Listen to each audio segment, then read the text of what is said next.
Да.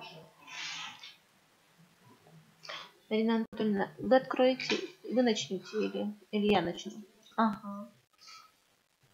Добрый день, уважаемые участники круглого стола в онлайн-режиме, посвященной теме очень важной, актуальной развитию внеурочной деятельности обучающихся в условиях сельской школы. Вообще внеурочная деятельность с самого своего появления очень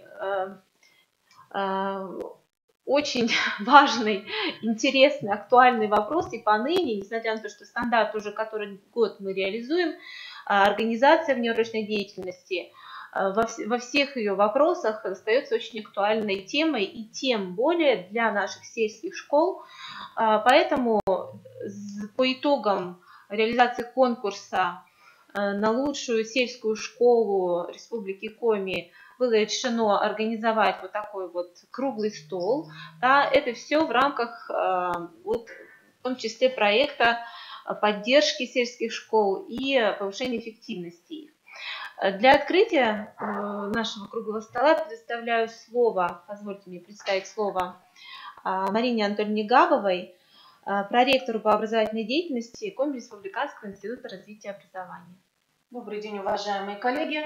Мы очень рады приветствовать всех, кто собрался сегодня в нашей студии. Очень рада приветствовать тех, кто подключился к нам по видеоканалу. Сегодня мы говорим о проблемах сельской школы. Вы все знаете, что 27 августа в нашей республике объявлено праздником Днем сельской школы. По этому поводу состоялось большое совещание в Зеленецкой школе Сахтудинского района. Там обсуждали многие важные вопросы, связанные с развитием сельских школ. И сегодня мы продолжаем обсуждение вопросов развития сельских школ, а в частности поговорим об организации внеурочной деятельности. Мы рады приветствовать сегодня всех, кто к нам подключился и кто пришел поделиться своим опытом. Это Марина Владимировна Скурко, заместитель директора по учебной работе СОШ номер 14 Баргашор. Кстати, эта школа стала победителем в конкурсе на лучшую сельскую школу. Мы приветствуем Ирину Андреевну Игнатову, заместителя директора по воспитательной работе СОШ имени Карманова, села Устным. Также с нами в режиме видеоконференц-связи будет Елена Михайловна Ларионова, заместитель директора по воспитательной работе Юдвинской СОЖ. В нашей студии присутствует Валентина Александровна Копосова, заместитель директора по воспитательной работе Зеленецкой СОЖ. Также в нашей студии присутствует Ангелина Михайловна Захаренко, директор Старожирской СОЖ. И по видеосвязи с нами будет Вероника Александровна Мишарина, заместитель директора по воспитательной работе СОЖ Приозерный. А также наши сотрудники, наши коллеги Светлана Васильевна Смирнова и Татьяна Сергеевна Кальницкая, и также все, кто еще дополнительно присутствует в нашей студии. Для реализации нашей программы я передаю слово Татьяне Сергеевне Кальницкой, исполняющему обязанности заведующего Центром развития общего образования, социализации и воспитания личности. Пожалуйста, Татьяна Сергеевна. Да, спасибо большое. Я начну по программе. Программу вы можете найти на сайте института. Она опубликована. По программе круглого стола хотелось бы мне затронуть немного такую тему, как организация внеурочной деятельности в соответствии с рекомендациями федерального и республиканского уровня. Дело в том, что в настоящее время вообще в теме внеурочки очень много остается вопросов практического характера, несмотря на то, что стандарт нам дает разъяснение, методические рекомендации федерального и республиканского уровня изданы. Тем не менее, много очень вопросов остается именно те, которые в практической плоскости значатся. И вот эти вопросы, конечно же, должны соотноситься с той нормативкой, с теми нормативными документами, но нормативный документ у нас в настоящее время по внеурочной деятельности один, это, собственно, тексты с федеральных государственных образовательных стандартов, которые утверждены приказами, а все остальное это методические рекомендации, которых мы должны придерживаться. Так вот, хотелось бы обратить ваше внимание на некоторые из этих документов, потому что в настоящее время их несколько, некоторые из них уже утратили силу. Вот я хочу обратить ваше внимание, чтобы мы были в курсе. Итак, в 2011 году были изданы методические рекомендации. В настоящее время они утратили силу. Номер даже их не скажу. Дело в том, что мы на них уже даже и не ссылаемся. Это был самый первый документ, который говорил нам о моделях внеурочной деятельности, в том числе и о такой модели, как интеграция общего и дополнительного образования. В настоящее время мы в этой интеграции уже не говорим и в другой реальности уже немножечко живем. Далее, методические рекомендации Минобрнауки России от 14.12.2015 года, номер 09-3504, также утратили силу. Поэтому на них мы более не ссылаемся. Далее, в прошлом году были изданы Минобрнауки России новые методические рекомендации от 18 августа 2017 года, ровно год назад, номер 09-1672. Вот о них мы более подробно остановимся и посмотрим, о чем там говорится. И те действующие рекомендации, которыми мы руководствуемся в настоящее время, это методические рекомендации Министерства образования Республики Коми от 16 октября 2015 года, номер 03-17/16, также действуют, поэтому надеюсь, что они есть у каждого руководителя образовательной организации, и мы их претворяем в действие.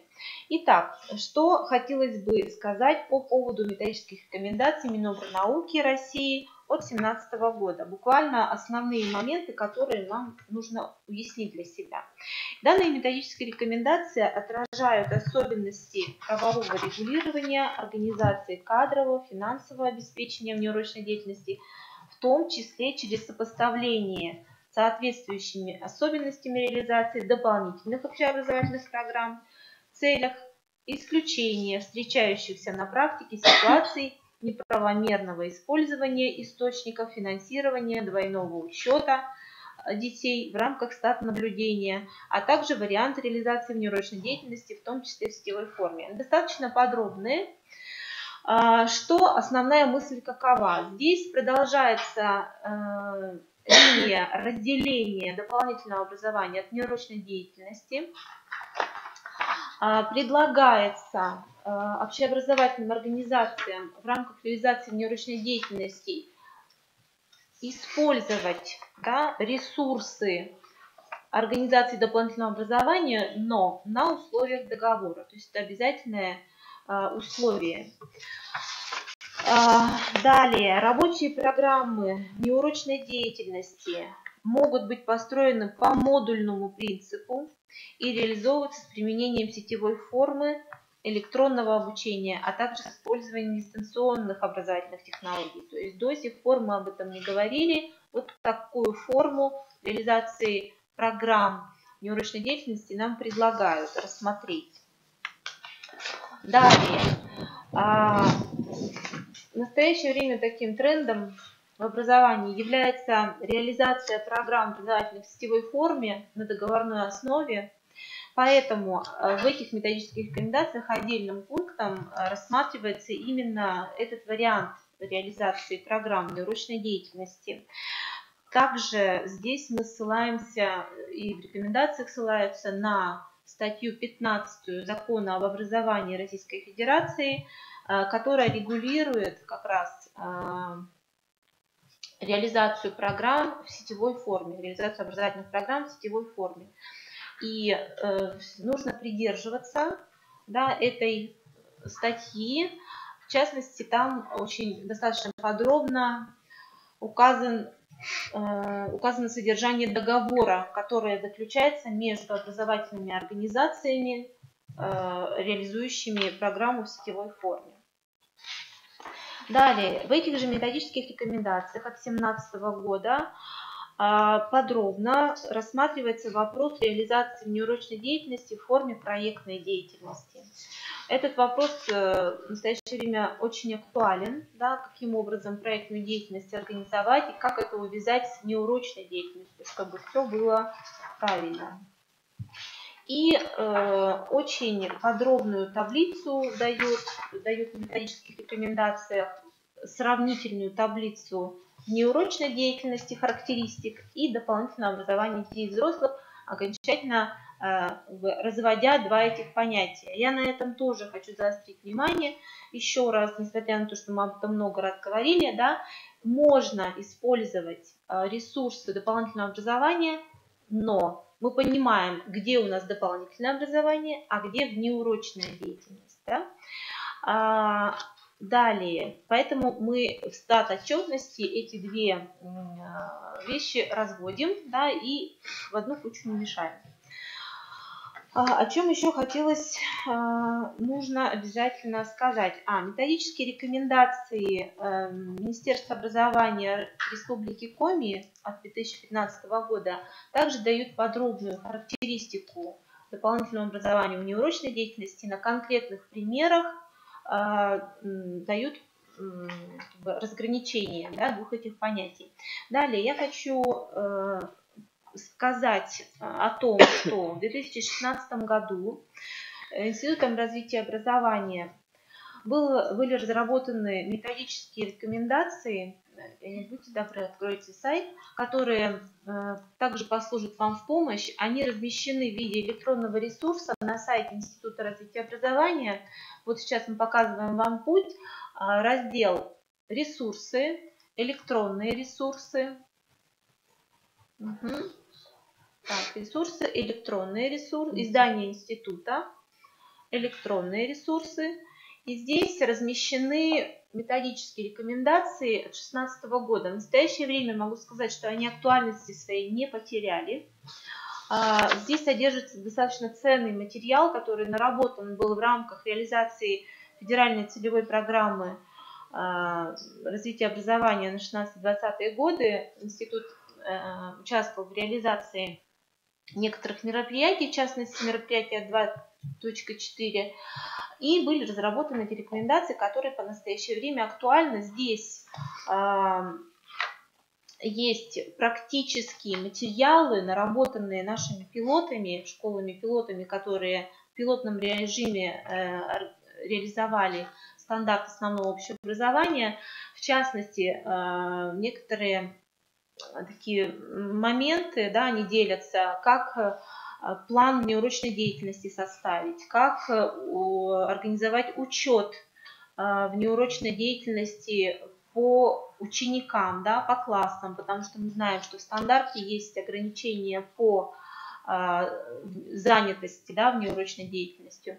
Поэтому рекомендую вам, дорогие слушатели, обратить внимание на эти рекомендации и ими воспользоваться. Вот. Что касается нормативных актов, то есть поняли, да, для себя, основной нормативный акт – это приказ Минобрнауки, утверждающий стандарты, и остальное – это методические рекомендации, которые нам разъясняют те или иные стороны организации внеурочной деятельности. В остальном каждая школа, каждая образовательная организация идет своим путем, нарабатывает собственный уникальный опыт, и это вполне оправдано, да, потому что именно для этого и созданы были такие условия, чтобы школы могли пользоваться именно той уникальностью средовых, материальных и иных других ресурсов и использовать их максимально. Именно сегодня мы увидим этот уникальный опыт, каким образом сельские школы используют свои ресурсы, пусть, может быть, немногочисленные, но каким образом этот опыт нарабатывается. Еще хотелось бы дать слово Светлане Васильевне Смирновой для того, чтобы раскрыть немножко вопрос о реализации проектов самбо в школу и шахматы в школу. Именно через них идут эти проекты. Они также служат для развития внеурочной деятельности в школах. И в наших докладах мы сегодня это увидим, что уже эти проекты пришли в школу и реально работают. Светлана Васильевна. Да, добрый день, уважаемые коллеги. Приветствуем участников сельских школ, участников проекта «Эффективная школа». Надеемся, что у всех будет возможность посмотреть данное мероприятие. Ну и по всем вопросам предлагаем связываться с нами, чтобы напрямую получать любую информацию. Итак, да, реализуется в том числе в Республике Коми, вообще по всей России, ну и у нас довольно успешно федеральные проекты: самбо в школу, астрономия в школу, шахматы в школу, ну и некоторые еще другие. Реализуется таким образом, что сейчас довольно идет значительная поддержка от общественных организаций, от правительственных организаций по реализации этих проектов. То есть выдается финансирование в тех объемах, которые, как правило, школы запрашивают. В проекте «Самбо в школу» только лишь при наличии физкультурных залов, да, которые могут быть использованы для этого проекта, закупается оборудование на грантовые деньги, на деньги Федерации «Самбо в школу». И, в общем-то, мы, начиная с 2017 года и в 2018 году, значит, зимой 2018 года, весной 2018 года активно проводили тоже различного рода видео, встречи, конференции, совещания с представителями Федерации самбо по Республике Коми, с представителями Министерства образования, подключали разные территории и, в общем-то, услышали, да, что действительно те школы, у которых есть минимальные требования для того, чтобы возможно было завести это оборудование, что это оборудование, ну, если школа сформировала, направила заявку, оно направляется. Все это идет при поддержке Министерства образования, то есть министерство нам отчитывалось о том, что многотонные, там, сотни тонн этого спортивного оборудования они завозили в школы разных районов.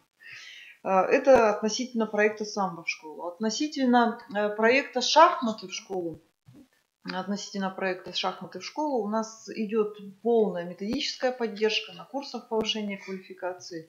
Также мы собирали весной данные через наш центр проектов и программ в области образования. Мы собирали данные по всей республике о потребностях. И, скорее всего, вы тоже знаете, что поскольку все муниципалитеты так или иначе нам предоставили эту информацию, в каком объеме, какого рода помощь необходима для реализации проекта «Шахматы в школу». То есть там были вопросы такого рода, что необходимы ли вам методические комплекты, необходима ли вам подготовка педагогов по данному направлению.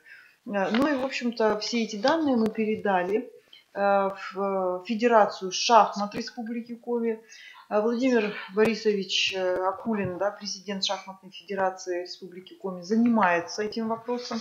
И он от Республики Коми сформировал заявку на участие в гранте. Вот на сегодняшний день у нас, к сожалению, пока данных нет, но этот грантовый конкурс, он как раз-таки осенью должен проходить. Но, тем не менее, Акулин широко на всех наших мероприятиях с подключениями тоже говорил, что, пожалуйста, проявляйтесь, регионы, школы, детские сады, центры доп. Образования, кому какая нужна помощь. Так или иначе, Федерация шахмат готова оказывать эту помощь, готова делиться комплектами учебно-методическими, готова заниматься подготовкой педагогов. И большое количество было откликов, и вот, как мы знаем, по результатам этой работы, в том числе, да, у нас на базе некоторых даже детских садов открылись такие клубы любителей шахмат, где иногда даже не педагоги, а родители, значит, имеющие небольшой, но опыт, значит, игры в шахматы, они взяли и возглавили эти клубы даже в детских садах. И, конечно, вот даже таким неформальным объединением Федерация шахмат обещала свою помощь и поддержку. Поэтому, уважаемые коллеги, в любом случае, да, через Федерацию самбо, через Федерацию шахмат, через Министерство образования и с помощью нашего института вы обращайтесь, пожалуйста, если вам необходимо какая-то помощь, оснащение, методическая помощь, кадровая помощь, да, все вопросы не остаются без внимания. И все заявки отрабатываются. Другое дело, например, что с проектом «Самбо» в школу у нас назначены несколько пилотных образовательных организаций по республике Коми. Вот. И хотелось бы еще в некоторые районы, где вообще этого нет, завести также этот проект. Да, министерство всячески помогает вот, и инициирует такого рода работу. Но не везде есть возможности. То есть там должны быть физкультурные залы определенной вместимости, да, оснащенности. И самое главное, что там должно быть время для занятия самбо в школе. Если у вас физкультурный зал 6 дней в неделю занят учебной деятельностью, да, то тогда вот, к сожалению, мы знаем, есть такой опыт, очень мы вместе много думали с Министерством образования. В одном районе вот такая ситуация, что там ни одного часа зал не пустует. Поэтому там просто технически невозможно завести это оборудование, да, и запустить этот проект. Но во всех остальных случаях все решаемо. То есть, конечно, финансирование на строительство физкультурного зала пока еще об этом нам приходится только мечтать, да, но вот во всех остальных случаях все решаемо, поэтому обращайтесь. Спасибо большое, Светлана Васильевна. Уважаемые коллеги, у нас есть возможность писать в чат вопросы, и в конце круглого стола, я думаю, что мы обратимся к вашим вопросам, вы их, пожалуйста, задавайте. Если возникают вопросы у очных участников, тоже, я думаю, что есть возможность у нас и время обсудить их. Угу. Ну, мы пойдем дальше по нашей программе. И хотелось бы, конечно, очно предоставить слово победителям нашей лучшей сельской школы, но мы посмотрим на их опыт в режиме видеовыступления, даже не видеовыступления, они подготовили презентацию со звуком, и посмотрим формы, методы, и представили, да, наши коллеги из средней школы номер 14 поселка Варгашор Воркутинского муниципального образования, и формы, методы внеурочной деятельности на опыте наших победителей. Пожалуйста, внимание. Школа стремится включить в жизнь учащихся заботы и проблемы ближайшего окружения, превратиться в культурно-духовный центр, способствующий совершенствованию жизни в микросоциуме, тем самым развивая детей, обеспечивая успешность их социализации и повышая качество образования. Все более острой педагогической проблемой год от года становится свободное время учащихся. Воспитание у них умений разумно, интересно, с пользой для себя и окружающих проводить свой досуг. В соответствии с федеральными государственными образовательными стандартами, внеурочная деятельность рассматривается как важная составляющая обучающего процесса и одной из форм организации свободного времени. В нашей школе осуществляется идея о равновесии, равноценности сфер деятельности ребенка, учебной и досуговой. Для этого организованы и действуют кружки, секции, творческие объединения по разным направлениям. С 1 сентября 2017 года на уровне начального общего образования введен предмет «Шахматы». Анализируя данные по занятости учащихся во внеурочное время, можно отметить, что наиболее востребованными являются общеинтеллектуальное и спортивно-оздоровительное направления. В 2016-2017 учебном году создан первый кадетский класс. В 2017-2018 открыт еще один кадетский класс. Большой вклад в реализацию школьной программы «Патриот» вносит дружба и социальное партнерство с городским советом ветеранов Афганистана, Чечни и локальных войн, с войсковой частью 84197 воздушно-космической обороны в Арктике. Воспитанники школы с глубоким почтением встречают ветеранов локальных войн на концертах, митингах, вахтах памяти. Внеурочная деятельность в данных классах реализуется по индивидуальному плану.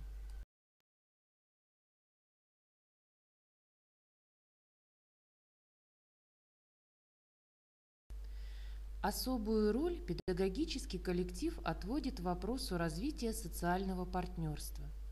Нами используются ресурсы учреждений дополнительного образования.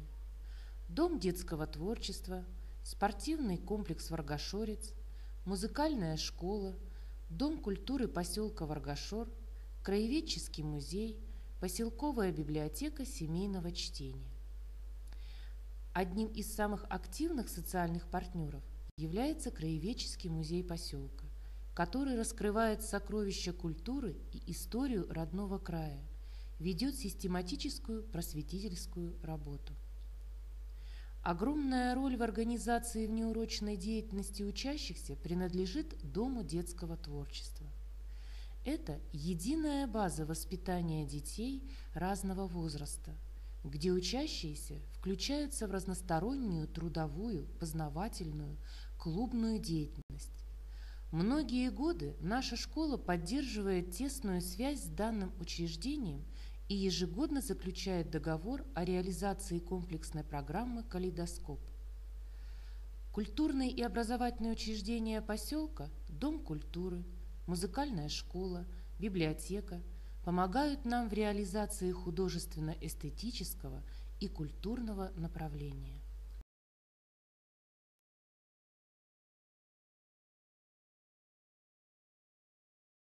На протяжении многих лет школа активно сотрудничает со спортивными учреждениями поселка. Детская юношеская спортивная школа «Смена», спорткомплекс «Варгашорец», плавательный бассейн, где дети имеют возможность заниматься хоккеем, фигурным катанием, футболом, боксом, греко-римской борьбой, плаванием и карате. С 2017 года в нашей школе реализуется всероссийский проект «Самбо в школу» в рамках 3-го часа физической культуры и во внеурочное время. Министерство образования Республики Коми поддержало данный проект и оказало финансовую помощь в покупке оборудования.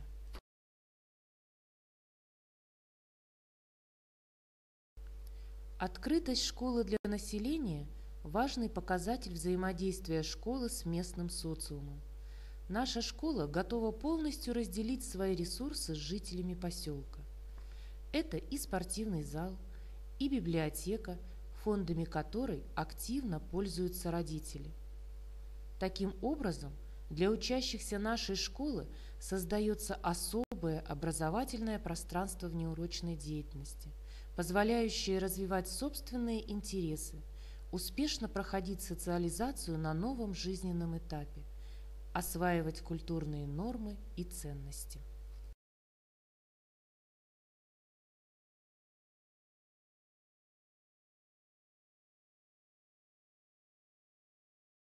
Уважаемые коллеги, представлен пусть обзорно, но опыт школы вполне конкретный, и мы видим, что здесь тесно переплетено вот то самое дополнительное образование и внеурочная деятельность. И хотелось бы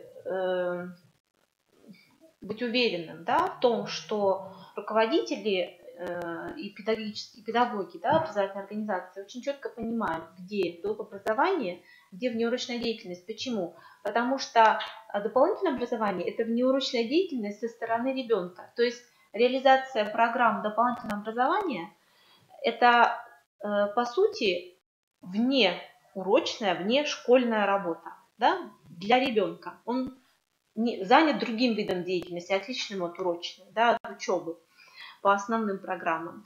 Но для школы, да, мы понимаем, это дополнительное образование, это не внеурочная деятельность.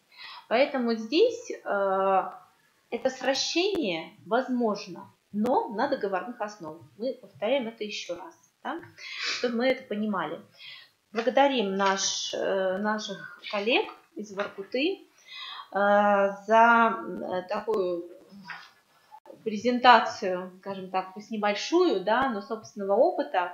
И я хочу передать слово, далее идем по программе, это Усть-Немской школе коллегам из Усть-Кломского района. Это участники также конкурса «Лучшая сельская школа» и дипломанты второй степени. Каким образом у них организована внеурочная деятельность, и они хотели бы раскрыть, немножко более подробно остановиться на формах и методах работы. Марина Владимировна Скурко. Марина Владимировна, добрый день. Нет? Не Марина Владимировна. Давайте попробуем еще раз.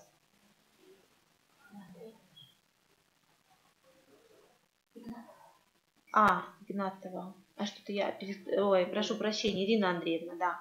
Ирина Андреевна Игнатова, заместитель директора по воспитательной работе Немской школы. Не выходит на связь, да? Угу. Ну, я предлагаю перестроить тогда. Ага. Ирина Андреевна.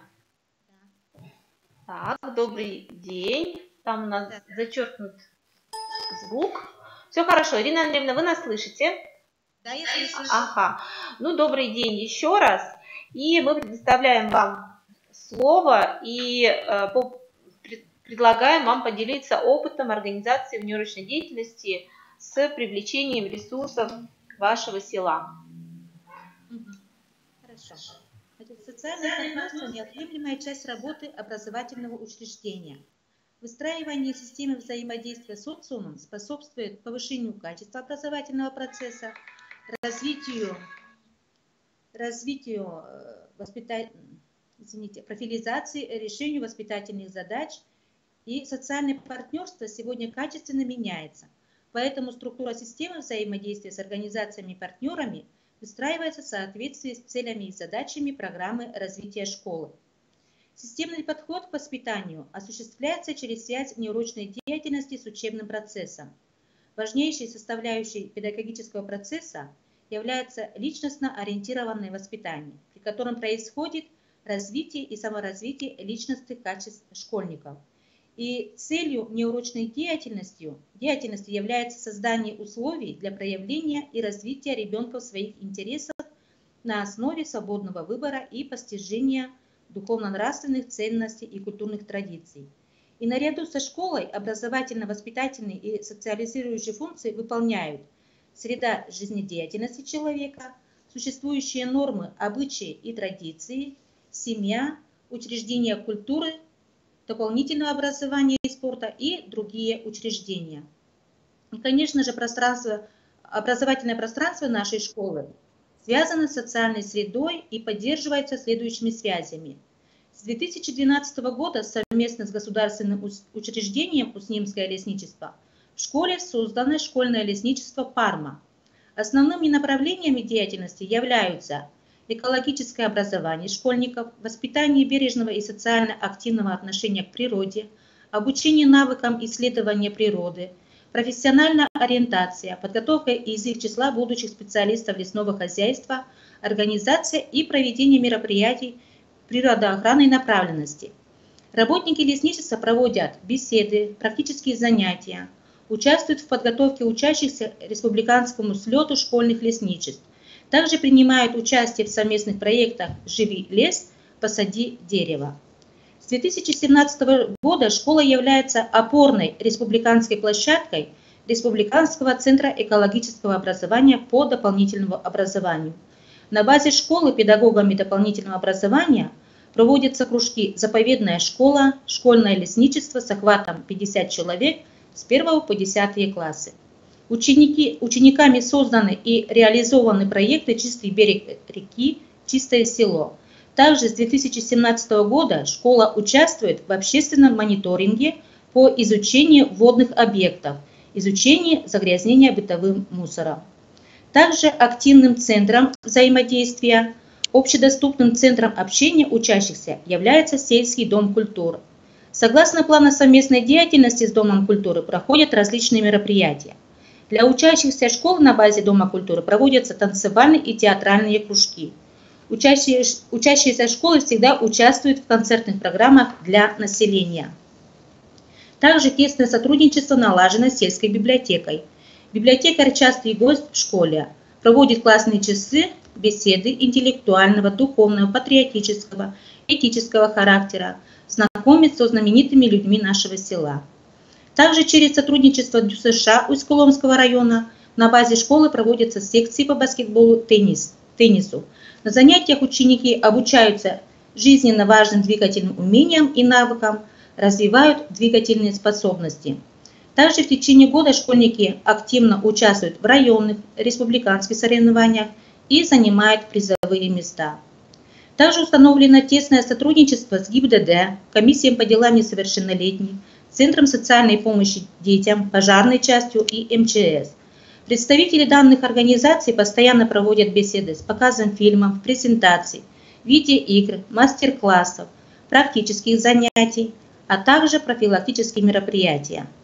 Это сотрудничество помогло наладить более эффективную работу по профилактике правонарушений среди школьников и родителей, качественно улучшить работу по формированию безопасного поведения у детей и позволило организовать работу по профилактике социального сиротства. Также каждый год школа взаимодействует с районным домом детского творчества. Педагоги дополнительного образования проводят кружки разной направленности. Это юный мультипликатор, сувенирочка, школьное общение, юный художник, бумажная фантазия. Также ребята нашей школы участвуют в различных творческих конкурсах на уровне района и республики. Ежегодно становятся победителями и призерами. В соответствии с совместным планом работы с участковой больницей, медсестра школы проводит с учениками лекции, беседы, воспитательные часы, уроки здоровья по формированию здорового образа жизни. Таким образом, данная система совместных действий школы с учреждениями учитывает влияние социальной среды, условия жизни и ожидаются следующие результаты.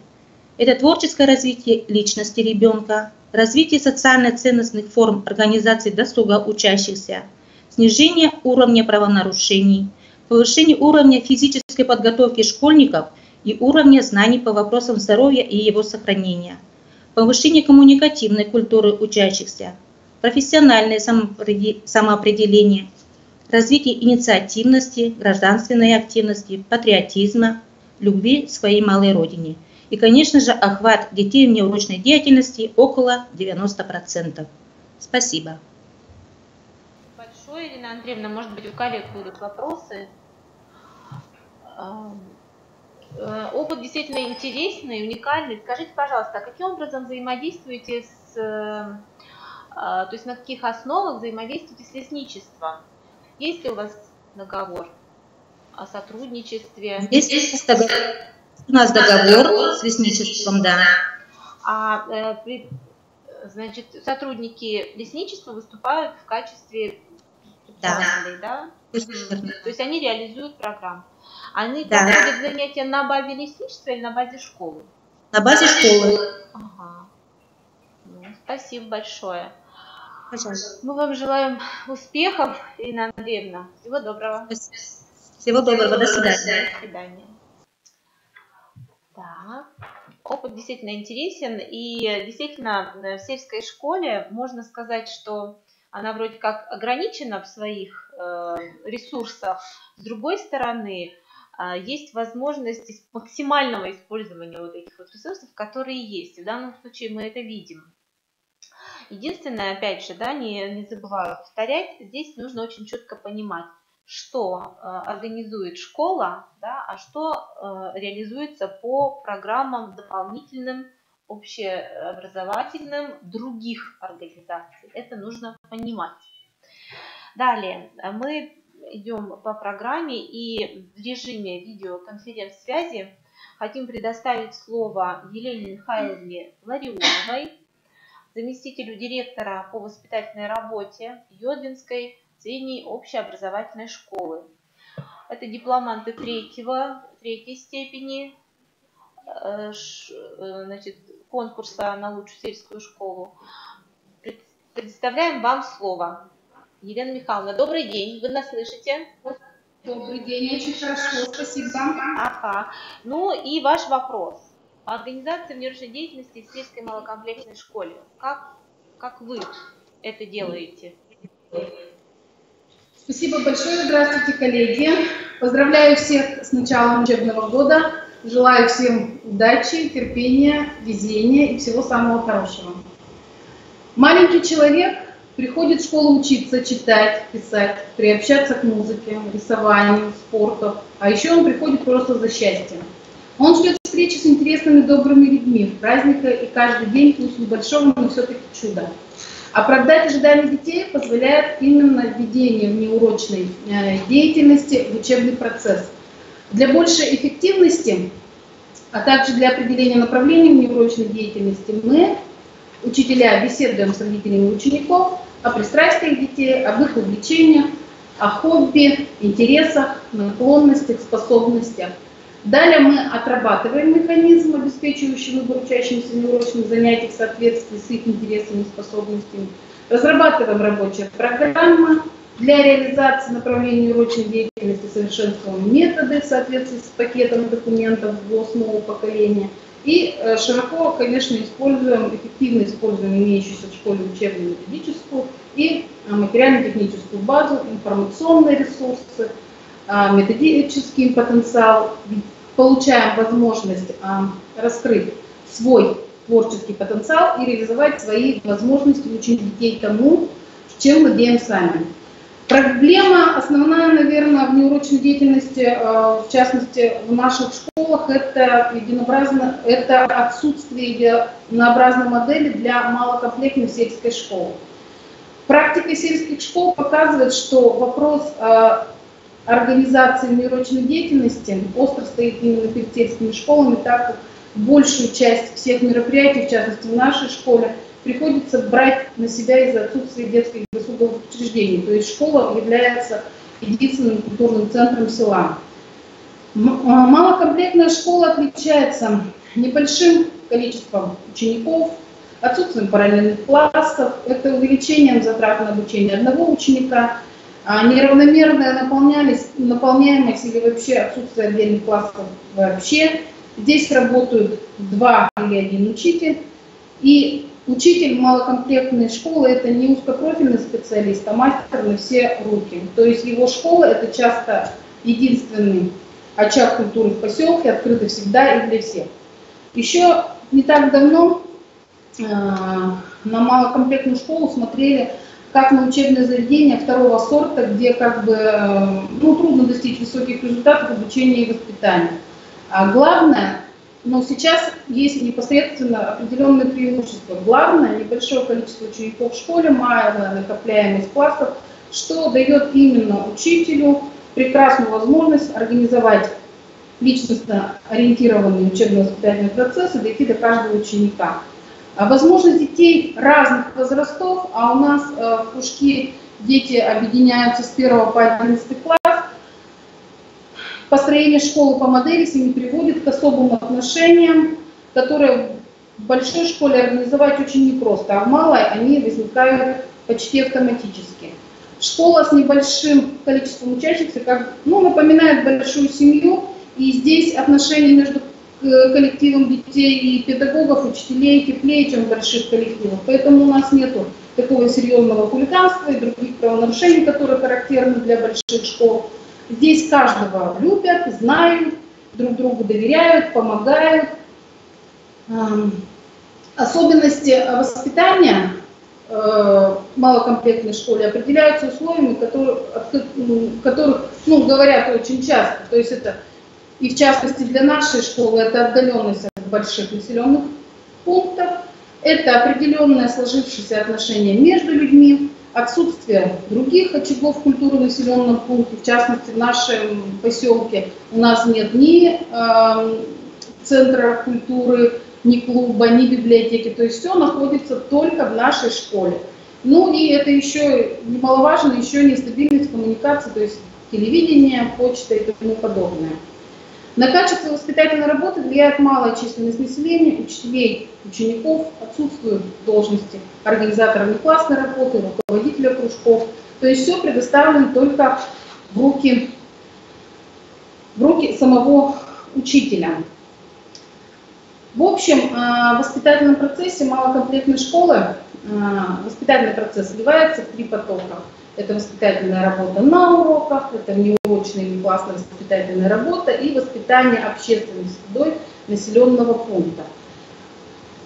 Также организована у нас внеурочная деятельность в нашем образовательном учреждении. Для начала мы проанализировали наши возможности, кадровый потенциал учителей школы, ведь то есть необходимо изменение менталитета учителя, умение мыслить и действовать по-новому, преодолевать сложившиеся представления и стереотипы.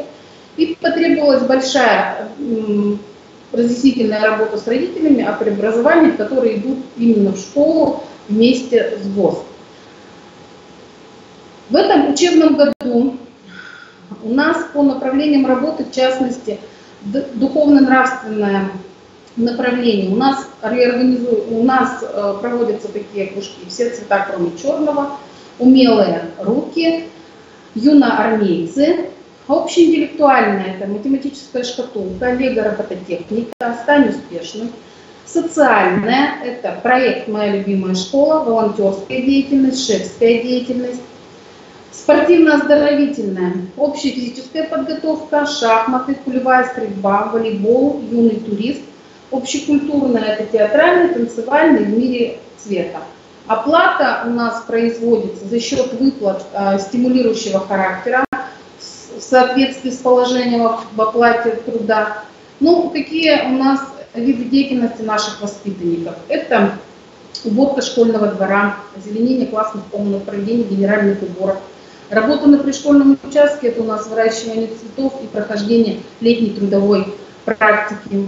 Благоустройство села. И здесь, в частности, мы делаем работу над социально значимыми проектами. Шефская помощь пожилым людям. Ветеранов у нас есть один тыловик, мы над ним берем шефство. Участие в праздниках, экскурсии на предприятия района и республики и выпуск газет о жизни школы. Понятно, что традиции трудно придумывать, они складываются годами. Наши традиции существуют всегда.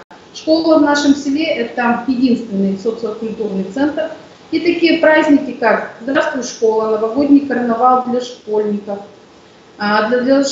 День защитников Отечества, мамин праздник раз в году, День Победы, праздник последнего звонка – это мероприятия, которые являются значимыми для всех жителей.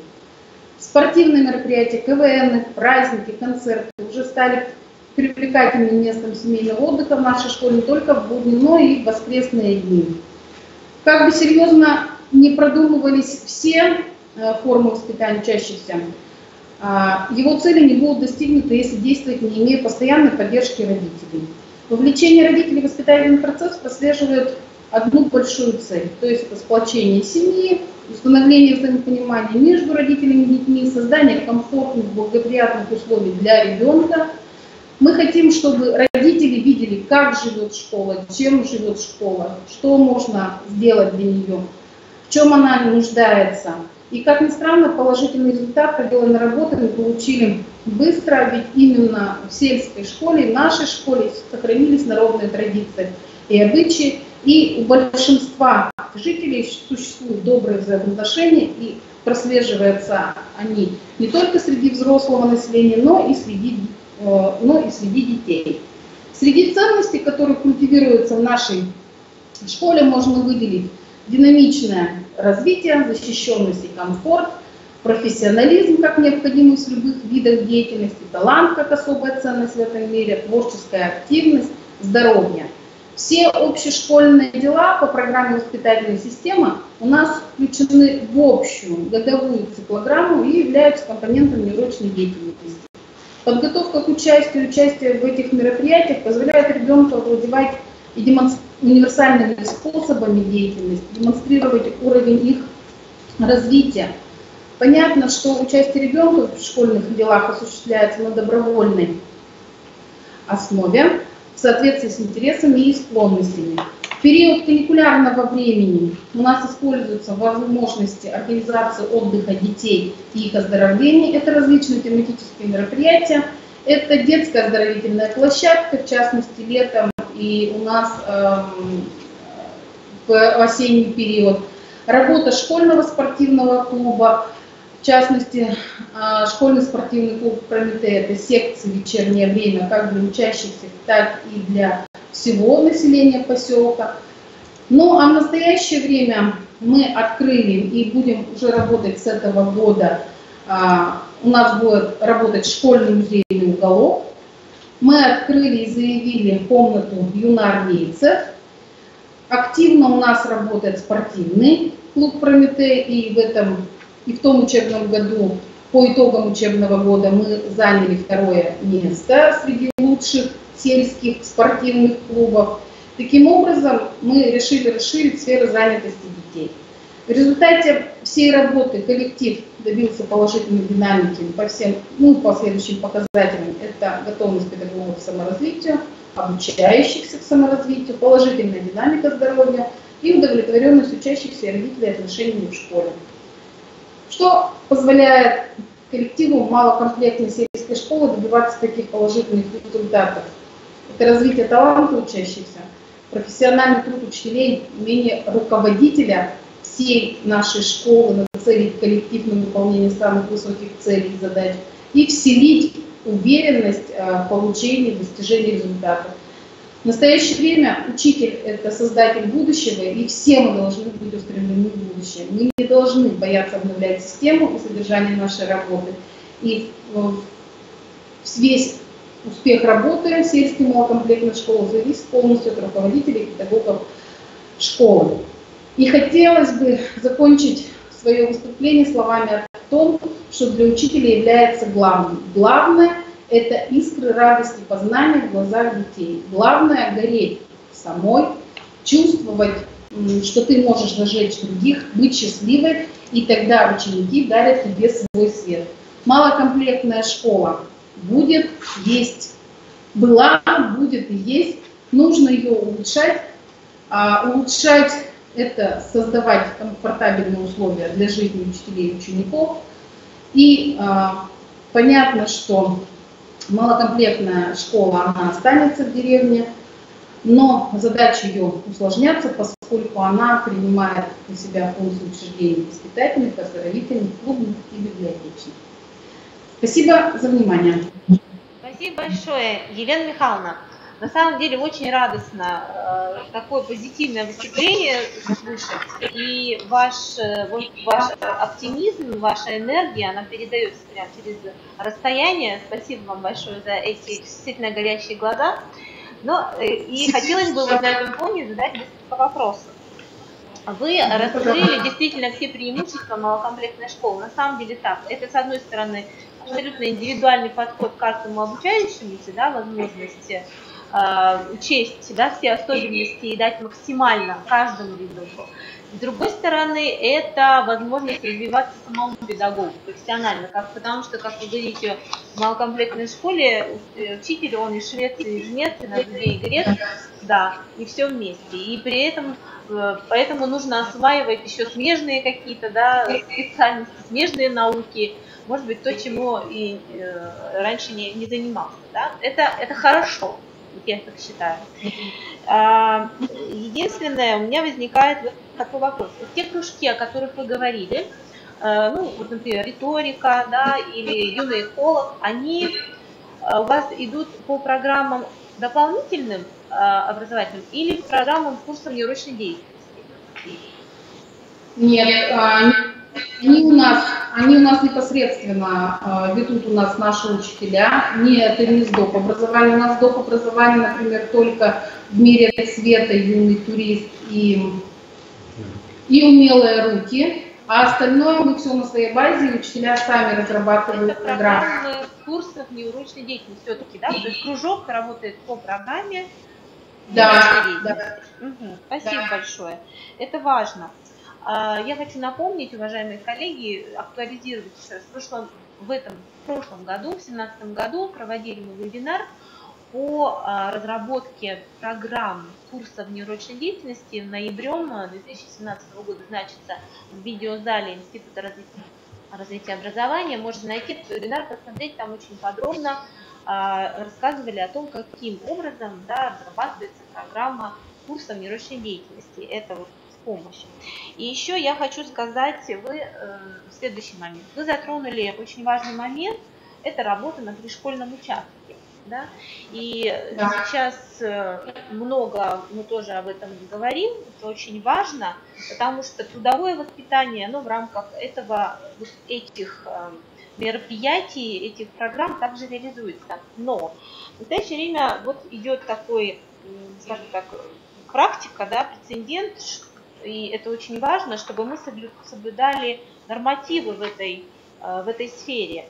И согласно пункту 4 статью 34 закона об образовании в Российской Федерации мы читаем следующее. Привлечение обучающихся без их согласия и несовершеннолетних обучающихся без согласия их родителей к труду, не предусмотренным образовательной программой, запрещается. Ну, что это значит? Это значит, что все мероприятия по трудовому воспитанию, в том числе работа на пришкольном участке, должны быть указаны, да, в основной образовательной программе.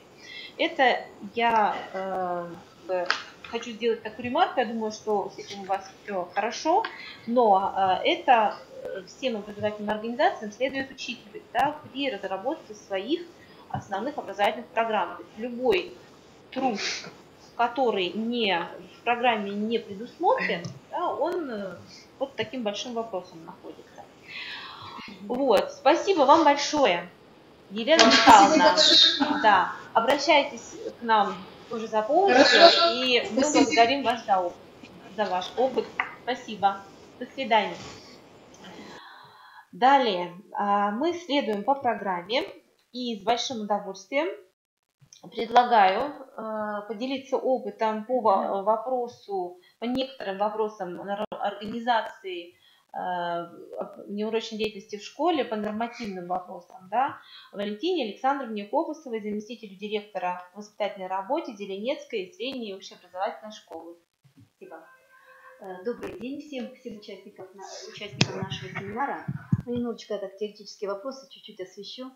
Внеурочная деятельность в современной школе, хотим мы этого или не хотим, это требование основного федерального государственного образовательного стандарта. Внеурочная деятельность, если взять ее в широком понимании, это вся деятельность ученика вне урока, после урока, вне расписания. Внеурочная деятельность в школе по ФГОС осуществляется в формах, отличных от классно-урочной. Да, это прописано, это мы тоже должны помнить. И направлена прежде всего на достижение планируемых результатов, освоение основной образовательной программы, чем отличается от дополнительного образования. И в первую очередь это достижение личностных и метапредметных результатов. План внеурочной деятельности является частью тоже основной образовательной программы. Организация внеурочной деятельности в нашей школе регламентирована двумя локальными актами. Первое – это положение о внеурочной деятельности, где раскрыта вся система внеурочной деятельности в школе, как это у нас устроено. И второе положение – это положение о рабочей программе курса внеурочной деятельности. Вот два такие локальные акта, которыми мы руководствуемся в своей работе. В организации внеурочной деятельности в нашей школе задействованы, можно сказать, что, наверное, все педагогические сотрудники, все педагогические работники нашей школы. Это в первую очередь учителя-предметники и классные руководители. Также это педагог-организатор, социальный педагог, педагог-психолог, воспитатели группы продленного дня, воспитатели интерната. У нас при школе есть еще интернат. Внеурочная деятельность реализуется в нашей школе через комплекс внеурочных мероприятий по 5 направлениям внеурочной деятельности. Как в классе классными руководителями, так и это школьные мероприятия, которые реализуются уже, проводятся педагогами, организаторами, также при участии всех педагогических работников школы. И через клубную деятельность в школе у нас есть такие клубы, как Спортландия, ЮИД, юный инспектор движения, волонтер, что, где, когда, Доброград. И также курсы внеурочной деятельности. Спортивно-оздоровительное направление реализуется через такие мероприятия, как это циклы классных часов, посвященные здоровому образу жизни, правилам безопасности детей. Дни здоровья, которые мы проводим в разной форме, то есть формы мы стараемся всегда менять. Это и дни здоровья, которые проходят в школе, внутри помещения, и также дни здоровья на улице. Школьная спартакиада, которая у нас проходит в течение всего учебного года, как в первых-четвертых классах, так и в 5-11 классах. Здесь проводятся различные соревнования, и в конце учебного года, вот сейчас буквально 2 дня назад мы открыли нашу спартакиаду, нашу Спортландию, и в конце учебного года мы подводим итоги спартакиады, выбираем победителя спартакиады. Также у нас есть такие номинации, как лучший спортивный класс, самый здоровый класс. Духовно-нравственное направление раскрывается через мероприятия, которые, наверное, в каждой школе много таких мероприятий, посвященных Дню Победы, большой комплекс мероприятий. Это и митинги, это и акции, это встречи у нас один ветеран остался, встречи с детьми войны уже. Это кадетское движение. В нашей школе существует 2012 года кадетское движение. Сейчас у нас 5 кадетских классов, это 86 кадет. Здесь кадетское движение – это вообще особая сфера, и у них своя внеурочная деятельность по кадетским направлениям. Взаимодействие с духовенством. Мы наладили хорошие отношения с настоятелем нашей церкви. Отец Владимир, он приходит на все наши школьные, практически на все наши крупные школьные мероприятия. Ребята приходят на экскурсии. Понятно, что это мы проводим работу согласия родителей. На общешкольном собрании, на классных собраниях спрашиваем, вы не против? Родители говорят, нет, конечно, мы не против, мы только за. Также приходят на встречи с ребятами. Это все мероприятия по культурной направленности. Мероприятий тоже большое количество. Это и конкурсы песен, конкурсы чтецов стихотворений на каком языке, посвященные юбилейным датам каким-то, также это работа школьных музеев. Социальное направление реализуется через организацию школьного самоуправления, выборы президента школьного самоуправления. Сейчас буквально у нас начнутся эти выборы. Фестивали профессий, которые мы проводим тоже ежегодно в разных формах. Иногда дети на сцене представляют какие-то профессии, то это в какой-то форме квеста, в форме игры по станциям. То есть ребята сами на своем классе рассказывают о какой-то профессии. Участие в социальной акции, участие в благотворительных концертах. Наши ученики нашей школы участвуют в благотворительном концерте, который проходит и организуется в нашем селе. Все собранные средства передаются нашей церковью. Это и ученики, и учителя являются участниками этого концерта. И также такое мероприятие. Один класс, на базе одного класса, классный руководитель, очень активный, очень творческий человек своим классом 3-4, не помню сейчас точно, 4 года подряд проводит концерт. То есть, конечно, они занимаются, репетируют в школе на базе Дома культуры в течение 1,5 часов один класс такой концерт реализует. Все собранные средства передаются там детям, больным сердечным заболеванием. Пускай небольшой взнос, но такой концерт есть, он называется «Вера, надежда, любовь», проходит 30 сентября. Сейчас этот класс уже вышел из школы от 11-классники, но сейчас она уже не классный руководитель, потому что она решила годик, говорит, можно я годик отдохну, потому что очень выдохлась, потому что ребенок, потому что учитель, который вкладывает огромное, свою душу в работу. И сейчас уже, так как этого класса нет, у нас очень такой хороший был выпуск, сейчас это ребята уже, все просто, кто хочет принять участие. Конечно, подключились уже другие ребята, не только этот 11 класс у нас. Также это волонтерская деятельность. Клуб «Волонтер» у нас есть. Клуб «Волонтер», который называет себя «Бобры». Они бобрят, на школе наводят порядок. Там они тоже оформляют все к праздникам. Да, «Бобры», они так интересно назвались. Общее интеллектуальное направление – это школьные олимпиады по предметам, тематические классные часы, школьные конференции, которые мы проводим ежегодно, и проводим тоже тему конференции мы меняем. Допустим, в прошлом году наша школа отметила 150 лет. У нас был крупный юбилей, приезжали к нам наши гости, наши хорошие друзья. И, например, в прошлом году конференция была приурочена как раз к этому мероприятию, то есть все работы ребята представляли как раз об истории школы. В предыдущем году это была экологическая конференция. Это также тематические классные часы, предметные декады, уже говорила, конкурс «Ученик года», который мы проводим как в начальной школе, так и в среднем и старшем звене. Игры «Что, где, когда». Общекультурное направление раскрывается через разнообразные школьные конкурсы, чтецов, песен, викторины, игры, квесты, тоже формы меняем, стараемся, чтобы детям было интересно и не надоедало. Это участие детей в различных творческих конкурсах по разным направлениям, как дистанционных, так и очных. День рождения школы. В прошлом году, только что сказала, у нас был юбилей школы, мы решили, что почему один раз в 5 лет или в 10 мы будем отмечать юбилей. Мы решили, что день рождения школы мы сделаем общим праздником, это будет у нас каждый год 17 ноября, и вся неделя у нас будет такая праздничная, тоже каждый день будет какое-то мероприятие. И есть еще у нас в школе такой большой праздник, это творческий отчет школы, который мы проводим всегда в апреле. Директор представляет публично отчет, а вся школа представляет то, чего мы наработали, что у нас есть на конец года. Проводим мы на базе Дома культуры, потому что сцена большая. Даже были у нас такие разговоры, почему делаем не в школе. Просто удобнее сделать это в Доме культуры, потому что могут прийти больше людей. Здесь у нас принимают участие и учащиеся, и учителя всегда у нас выходят на сцену, любят, стараются тоже как-то показать себе и родители. То, что касаемо мероприятий внеурочной деятельности. Сейчас немножко остановлюсь на курсах внеурочной деятельности. Курсы внеурочной деятельности. Только что сказала, что есть положение о рабочей программе курсов внеурочной деятельности. Когда внеурочная деятельность, ну вот, да, когда стали только об этом говорить, было очень много тоже непонимания. Наверное, вот с прошлого года какое-то понимание пришло. У нас в школе есть дополнительное образование. У нас есть 27 часов, то есть 1,5 ставки дополнительного образования в нашей школе. И есть педагоги, которые ведут и курсы внеурочной деятельности, и реализуют программы дополнительного образования. И вот мы как бы, да, сами для себя поняли и развели четко эти два понятия, чтобы не было путаницы. Иногда смотришь программу курсов внеурочной деятельности, ну так, если читаешь в интернете, что-то ищешь, и написано кружок, дополнительное образование. То есть есть путаница вот у самих педагогов очень большая. И у нас тоже есть, да, как бы еще все равно недопонимание. Молодые приходят учителя, стажисты работают, кому-то тоже, может быть, это сложно понять, да.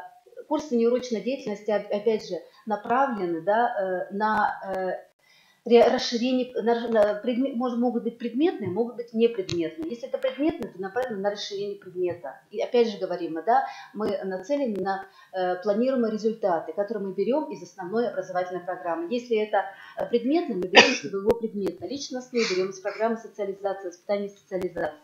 В этом году у нас такие курсы внеурочной деятельности, да, как эрудит, Диснея Робинзона, занимательный русский язык, удивительные страницы, решение географических задач, информатика вокруг нас, говорим по коме, грамотей, от слова к предложению, от предложения к тексту, финансовая грамотность, общая физическая подготовка, поиграй, какой фольклор, юная швея. Вот, Валентина Александровна, извините, вас прерву. Это действительно очень актуальный вопрос в настоящее время. Внеурочная деятельность по предмету. Потому что мы внеурочную деятельность понимаем широко. Это все, что вне урока, включая туда и воспитательные мероприятия. Но внеурочная деятельность по предмету, а это именно, да, расширение, углубление, значит, мотивация, да, изучение того или иного предмета. Это вот те возможности, которые действительно пока используются не так широко в школах и в сельских школах тоже, потому что здесь понятно, возникают вопросы оплаты работы педагога, да, по этой программе, учета часов, наполняемости групп, при том, что мы понимаем, да, что группы могут быть разновозрастные, да.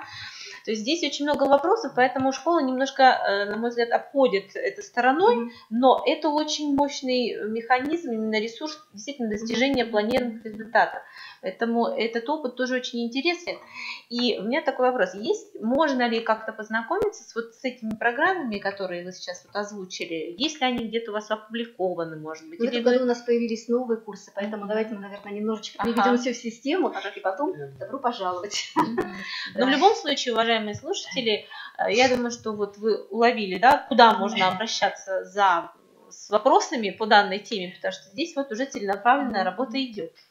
Простите, я вас прервала, продолжайте. Да, если вот, ну, мы говорим о внеурочной деятельности, но дополнительного образования касаемся, немножечко, чтобы было понимание, да, я своим педагогам говорю, вот сейчас буквально тоже после вот этого семинара, может быть, тут тоже что-то я еще, да, какие-то новые подчеркну знания, соберу и педагогов дополнительного образования, и педагогов, которые будут вести курсы внеурочной деятельности, и четко мы разберем еще раз-два понятия, и программы, они совершенно разные, да, программы, чтобы тоже педагоги видели разницу.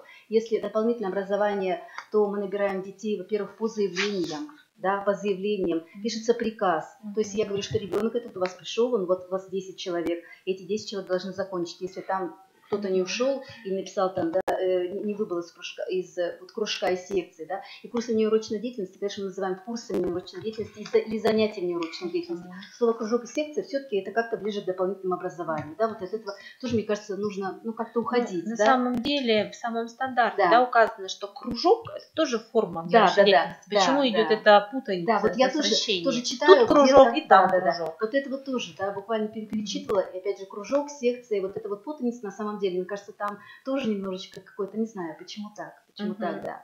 Вот. И также в курсах внеурочной деятельности, в этих занятиях, там мы говорим, что состав может меняться, ребята пробуют себя, то есть они ищут себя, да, опять же. Курсы внеурочной деятельности разрабатываются от полугода, вот у нас так, да, от 17 часов до года. На самом деле они не ограничены ничем. То есть курс, программа может быть трехдневная, недельная, на месяц, на год. Ну, Может быть, но, Поэтому наверное... образовательная организация в этом плане вольна.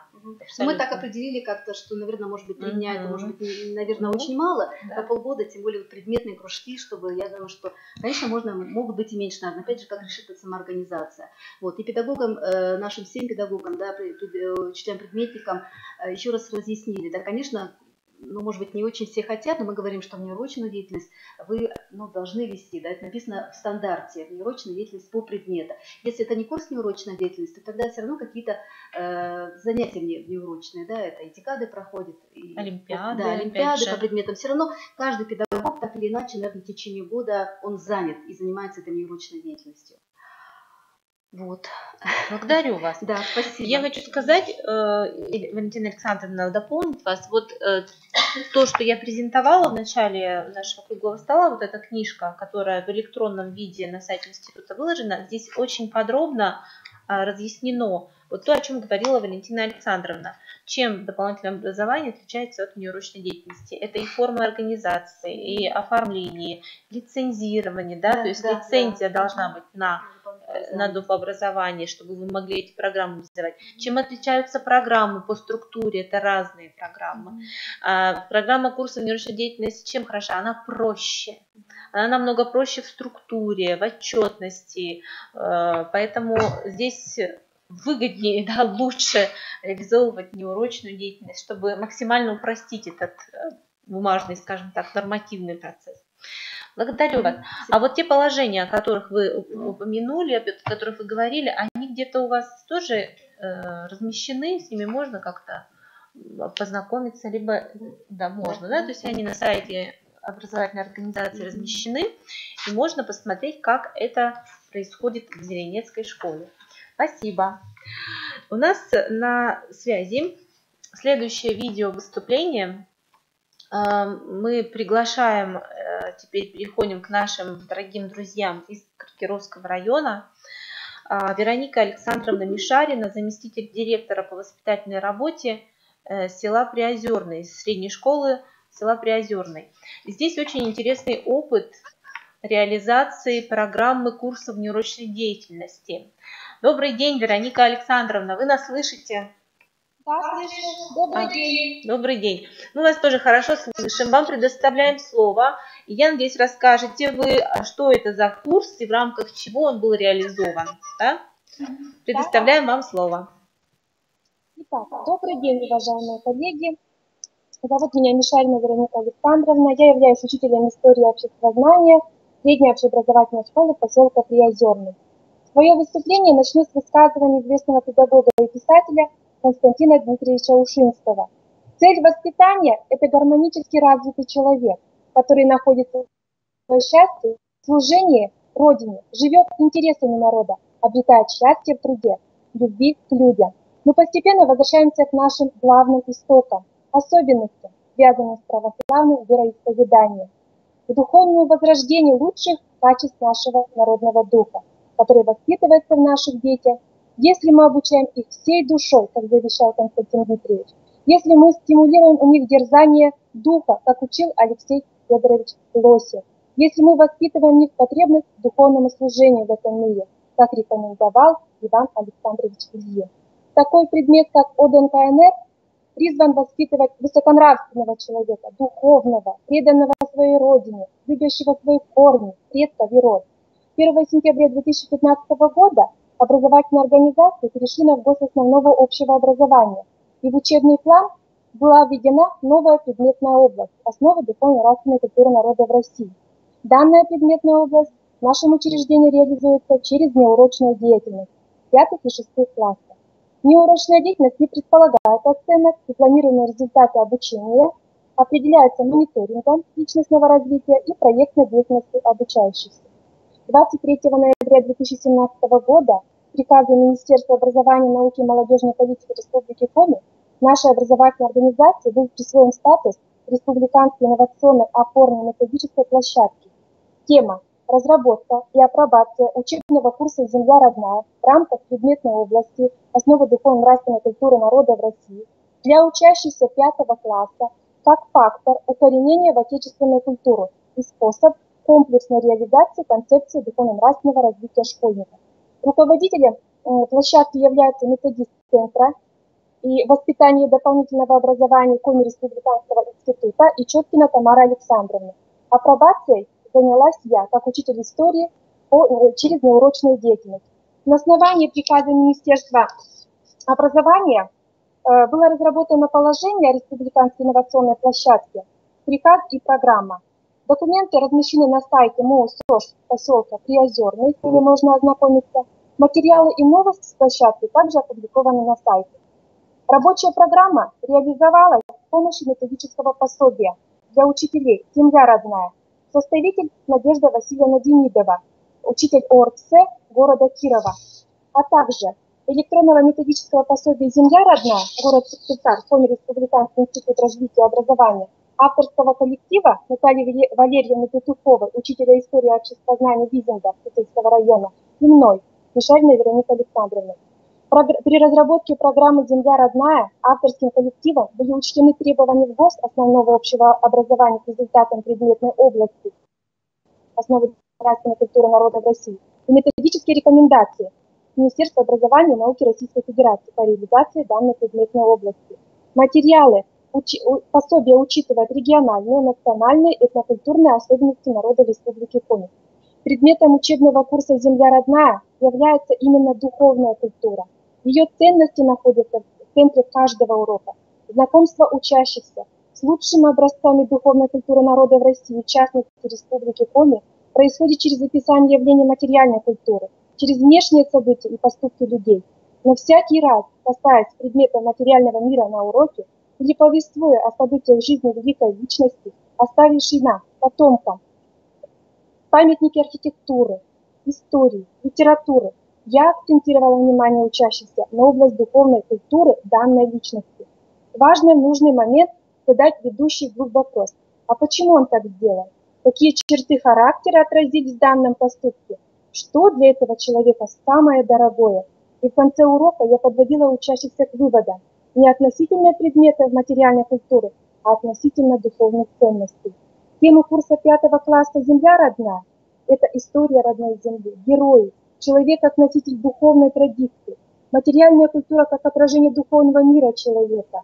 Представляю вашему вниманию цикл тем: духовная традиция народа в России, культурное наследие Руси, Владимир Красное Солнышко, жизнь подвигами полна, святой Александр Невский, символ верности, подвиг Авдотьи Язамочки, собиратель земли русской, преподобный Сергий Радонежский, любовь к Отечеству, русский путешественник Афанасий Никитин, Русь златоглавая, храм, образ России, икона, особенности культуры русского и коми народа, тайны русского языка, образ Усть-Сысольска. Не мечом, а словом и посохом святитель Стефан Фермский, хранитель земли Коми, усть-лунские чудотворцы Герасим, Екатерин и Иона, святые в Коми земле просиявшие, духовная традиция в Коми земле, Степановский крестный ход, проекты «Мой дом Россия», «Моя любовь», «Коми земля», загадки бабушкиного сундука. Новизна программы заключалась в том, что она представляет не имеющий аналогов системный курс изучения духовной культуры родного края в 5 классе. Это уникальный подбор недостаточно изученного духовного наследия краеведческого материала. Программа содействовала сохранению единого образовательного пространства по изучению духовной культуры родного края, предоставила широкие возможности для творческой и исследовательской деятельности учителя и ученика. Так обучающиеся 5 класса в рамках курса «Земля родная» приняли участие в ежегодных республиканских образовательных степановских чтениях с исследовательскими работами и проектами. По итогам заняли призовые места. Это свидетельствует о развитии исследовательских навыков и публичного выступления, а также повышению интереса к историческому прошлому, обычаям и духовным традициям народов родного края. Программа способствовала решению задач духовно-нравственного развития и воспитания учащихся с учетом культурно-исторических, этнических, социально-экономических, демографических особенностей нашей Коми-республики и социальной адаптации учащихся. На данный момент апробация курса «Земля родная» в 5 классе во внеурочной деятельности подходит к завершению. Реализация курса шла через цикл занятий, открытых уроков и семинаров для педагогов на уровне муниципалитета и республики. В результате были проведены 17 занятий, в том числе 2 часа в программе выделено на проектную деятельность обучающихся. На методическом объединении учителей ОРЦ ЭДНКНР был представлен опыт по реализации данного курса и проведены мастер-классы. При реализации программы использовалось методическое пособие, которое включало в себя конспекты занятий и наглядный материал, мультимедийные презентации. Для оценки планируемых результатов, контрольно-измерительные материалы и мониторинги. Нетрадиционной формой работы с классом стало применение веб-технологии защиты проекта. По завершению курса были проведены мониторинги. Первый мониторинг имел задачу изучить компетентности поведения и общения на основе самооценки. Ставилась цель умение объективно и компетентно оценивать свое поведение. В классе, в котором проходила апробацию курса, 4 обучающихся, все мальчики. В мониторинге приняли участие все. Они отвечали на такие высказывания. Я помогаю родителям по их просьбе. В моей жизни были случаи, когда я брал что-то чужое. Я могу ударить сверстника или того, кто младше. Я обзываю, обижаю словом другого человека. Я легко могу познакомиться и договориться с своим сверстником. Я понимаю чувства, переживания родителей и друзей. Я делюсь тем, что нужно другим, если у них этого нет. Ответами, на что они отвечали, это было никогда, редко, часто, почти всегда и всегда. И интерпретация результата показала на конец учебного курса положительную динамику уровня воспитанности. Если на начало учебного курса с высоким уровнем был выявлен один обучающийся, то на конец года их стало 3. То есть учащиеся хорошо знакомы с общепринятыми нормами поведения и стараются следовать им, демонстрируя компетентность в поведении и в общении. С базовым уровнем был выявлен один учащийся. Он хорошо знаком с общепринятыми нормами поведения, однако не во всех ситуациях ведет себя правильно и компетентно. Это уж еще и свидетельствует о том, что ребенок находится в семье социального риска, и родители состоят на предшкольном учете. В целом можно сделать вывод, что дети пересмотрели свою самооценку по поведению в обществе и общению с окружающими. Следующий мониторинг проводился по определению уровня нравственной воспитанности и выяснение особенностей ценностных отношений в жизни к людям и самим себе по опроснику пословицы Петрова. Здесь дети отвечали: счастлив тот, у кого совесть спокойна, лучше жить бедняком, чем разбогатиться грехом, не хлебом единым жив человек, не в деньгах счастье и так далее. Показатель нравственной воспитанности определялся соотношением. Чем больше степень согласия с содержанием пословиц А и В, и меньше степень согласия с пословицами Б и Г, тем выше уровень нравственной воспитанности. И наоборот, тем меньше степень согласия с содержанием пословиц А и В, и больше степень согласия с содержанием пословиц Б и Г, тем ниже. Интерпретация ответов учащихся по ответам А и В свидетельствует об устойчивости желательных ценностных отношений к жизни, к людям и самим себе. А также я в конце курса провела небольшой письменный вопрос, задавала им такие вопросы. Понравились ли им наши занятия? Они единогласно ответили «да». Спросила такой вопрос: какой урок для вас был самым особенным? И все мальчишки единогласно ответили: подвиг Авдотьи Рязаночки. Хотели бы вы продолжить изучение курса «Земля родная» в следующем классе? Мальчишки ответили «да». Что самое ценное в жизни? Ответы были разные. Семья, друзья, дом, место, где я родился и живу, мама, папа, сестра, брат. И выводы. Курс «Земля родная» востребован обучающимся. При ознакомлении с содержанием тем «Земля родная» учащиеся получили первый урок того, как определить истинные духовные ценности, увидеть их на примере жизни исторических личностей и современников. Они получили возможность убедиться в том, что духовная культура – это истинный показатель достижения человека в жизни, и получили примеры, достойные для подражания. Спасибо за внимание. Вероника Александровна, действительно интересный опыт. Скажите еще, ответьте на вопрос, на какое количество часов рассчитана данная программа? Данная программа рассчитана на 17 часов. На 17 часов. 15 это тематические и 2 часа это практические. Спасибо большое. Я сейчас хотела бы... Мы с вами, Вероника Александровна, к сожалению, но прощаемся, если у коллег нет вопросов. Да, благодарим вас. И я хочу показать на сайте Института развития образования где эти материалы, о которых говорила сейчас Вероника Александровна, размещены. Итак, ровно в том же месте, да, электронные ресурсы, вернее, издание института, электронные ресурсы. Если мы пойдем вниз, там есть такие методические рекомендации по реализации предметной области основы духовно-нравственной культуры народов России. Вот пониже мы пойдем, пониже, еще ниже. Так, вот они, наверное, да? Методические рекомендации, вот они, ага, бежевые такие. Вот в этом издании программа, о которой говорила Вероника Александровна, есть размещена, то есть ей можно пользоваться. И в данном случае уже она прошла апробацию как инновационная площадка республиканского уровня. Поэтому милости просим, пользуйтесь, пожалуйста. Вот. Обсудили мы вопросы, в том числе неурочной деятельности по предмету. И мы хотим с огромным уважением и радостью предоставить слово Ангелине Михайловне Закаренко, нашему легендарному директору Старожевской средней общеобразовательной школы, с темой об организации внеурочной деятельности при взаимодействии с социальными партнерами. Это конек, да, ваш, скажем так, и предоставляем вам слово. Добрый день, уважаемые коллеги. Всех я поздравляю с началом учебного года. Желаю творческих удач.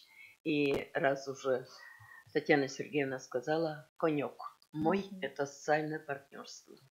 Я благодарна, Валентина Александровна, вам, Елене Михайловне, Йодвинской школе. Не буду повторяться, какие цели и задачи мы должны выполнять, если мы организуем неурочную деятельность. Единственное, я очень коротко скажу, на каких уровнях мы нашли социальных партнеров, с кем мы можем сотрудничать и проводить неурочную деятельность.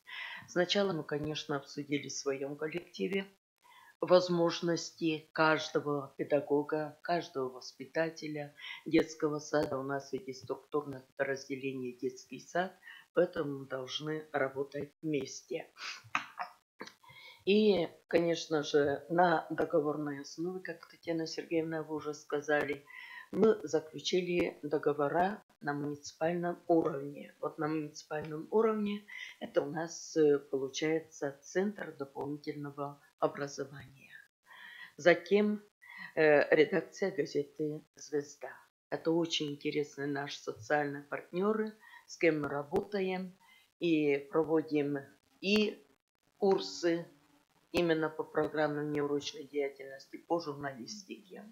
Это очень здорово.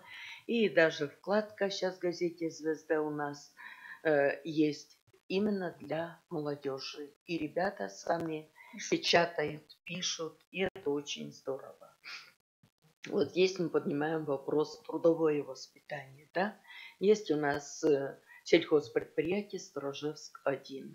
И тоже только заявление с разрешения родителей дети работают. И мне, например, это нравится.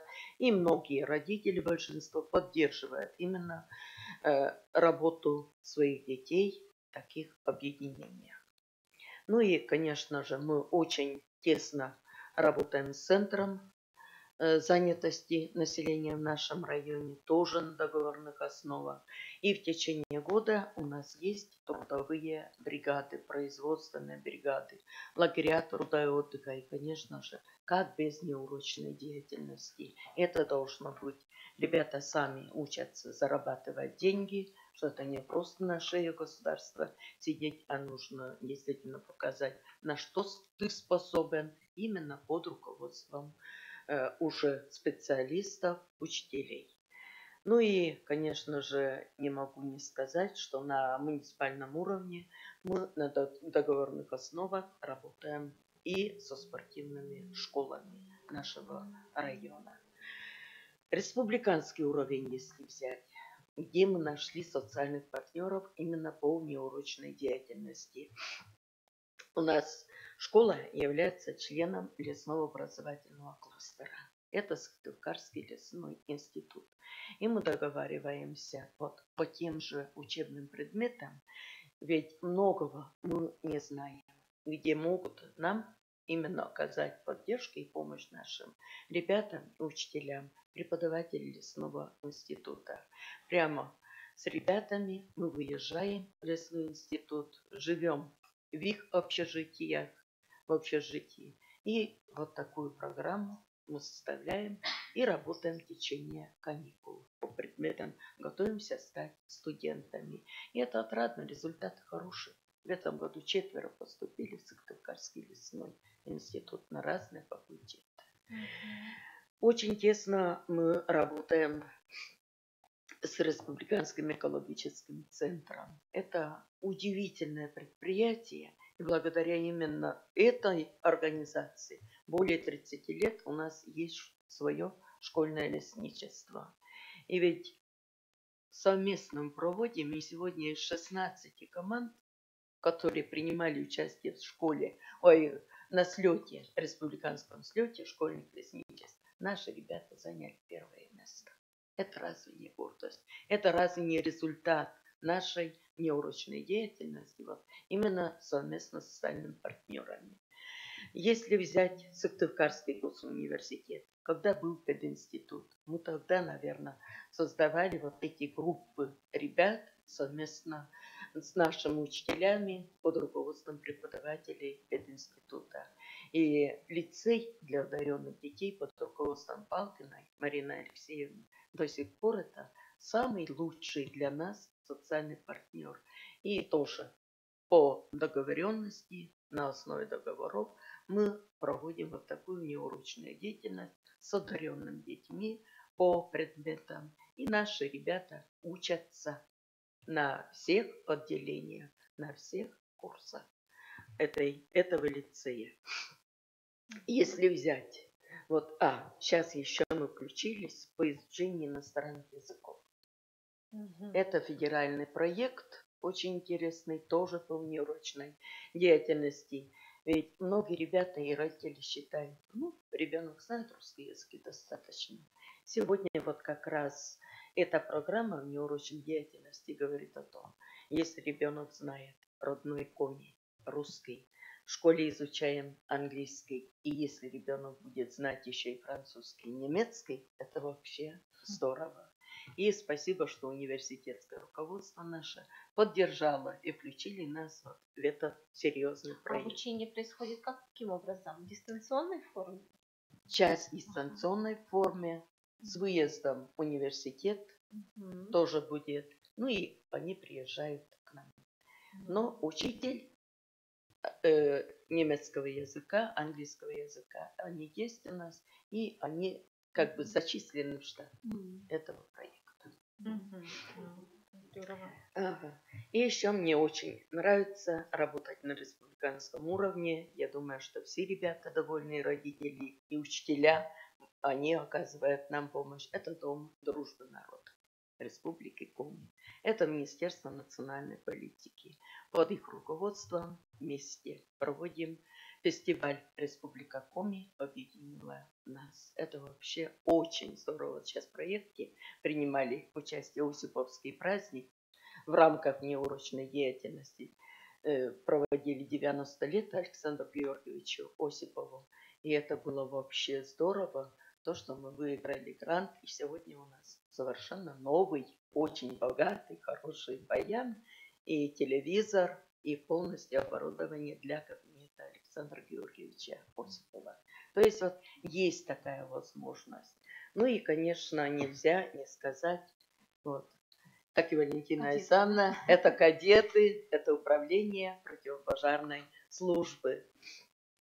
Ну и, конечно, жаль, что вот не смогли мы удержать Сторожевский филиал Сыктывкарского автомеханического техникума.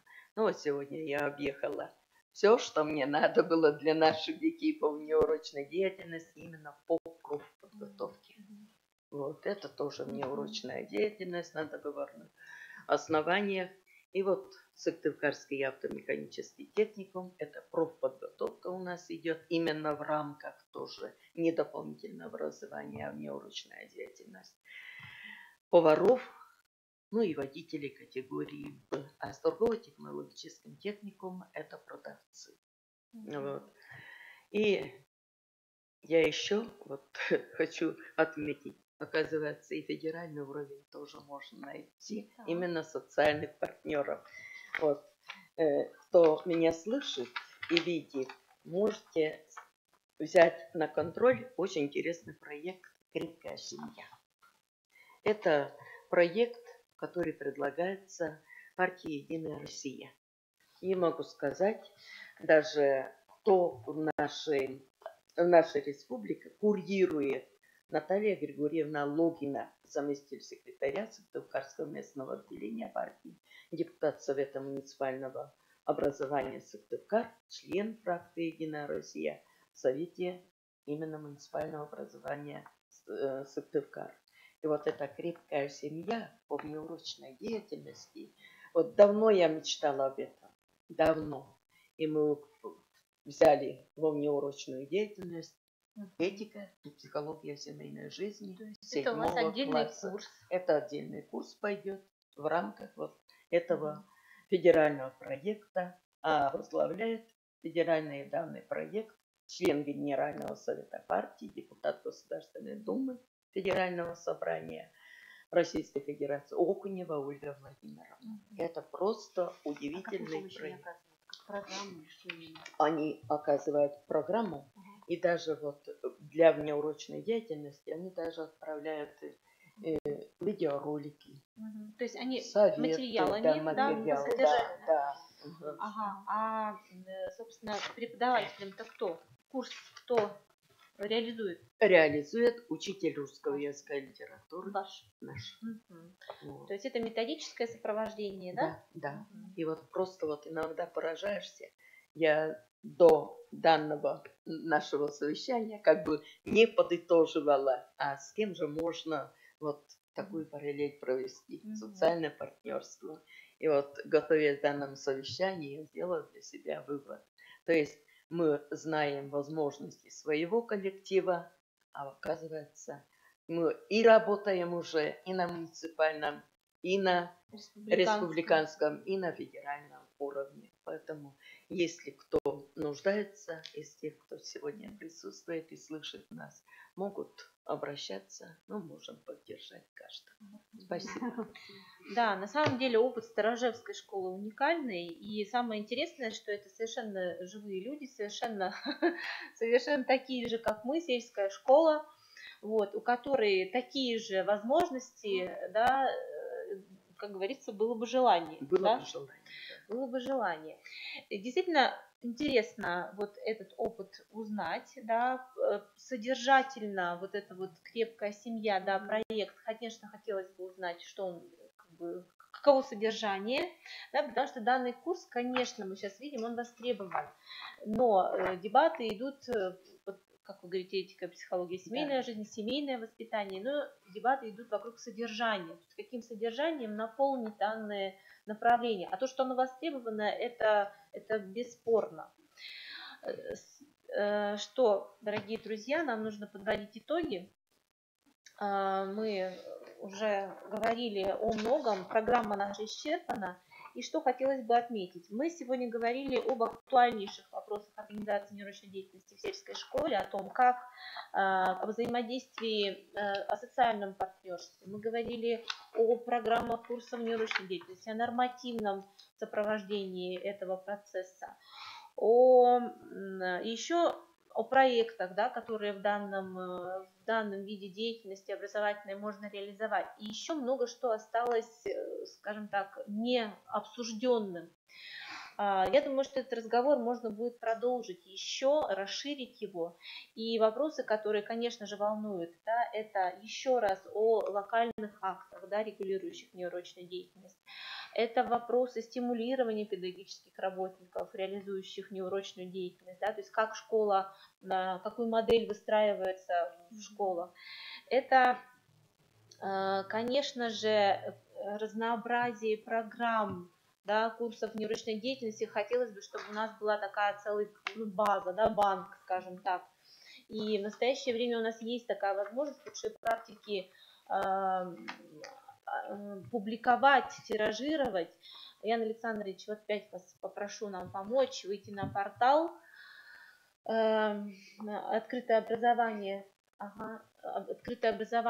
Республики Коми, где покажу еще раз портал открытое образование Республики Коми. С главной, да, главное лучше выходить. Вот, здесь размещен ниже, справа, мы смотрим ниже, спускаемся. Вот он, портал открытое образование Республики Коми. Мы выходим здесь педагогам. Лучшие практики мы ищем. Нет? Ну тогда, значит, он пойдет через образовательные организации. Видите, справа. Видите, справа образовательные организации. Ага. Сельские школы. Так, лучшие практики. Да, давайте через поиск. Здесь размещаются лучшие, вернее, работы победителей всех республиканских конкурсов. База лучших практик. Здесь и программы воспитательные, программы курсов неурочной деятельности, здесь и сценарии, здесь и методические материалы. Мы можем, да, найти лучшие практики. Ссылочку направим. Да. Но нет, в конце круглого стола я все-таки покажу, да, где эта база располагается, потому что это богатейший материал республиканский, который вот мы нарабатываем вместе сообща. Вот если в актуальном. Вот. Поэтому мы вам обязательно покажем вот прямо сейчас, да, этот путь, где здесь он располагается. И в подведении итогов вот хотелось бы еще предоставить слово специалисту, также методисту Центра развития общего образования, социализации и воспитания личности нашего института Поповой Ванге Цветановне. Спасибо, уважаемые коллеги. Замечательный опыт сегодня мы с вами услышали.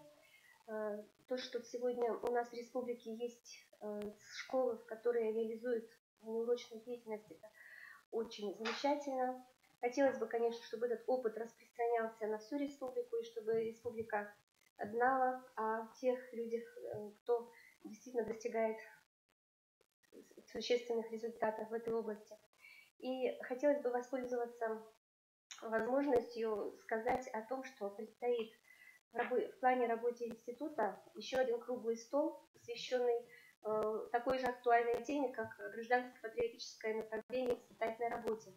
Поэтому 25 сентября, я надеюсь, что даты не изменятся, мы точно так же в этой аудитории должны будем собраться для того, чтобы обсудить проблемы и перспективы именно еще и гражданско-патриотического направления работы. Сегодня мы частично затронули уже вопросы кадетского образования и воспитания, также музейной педагогики. Мы говорили о том, что сегодня очень важно развивать область отбора духовно-нравственной культуры народов.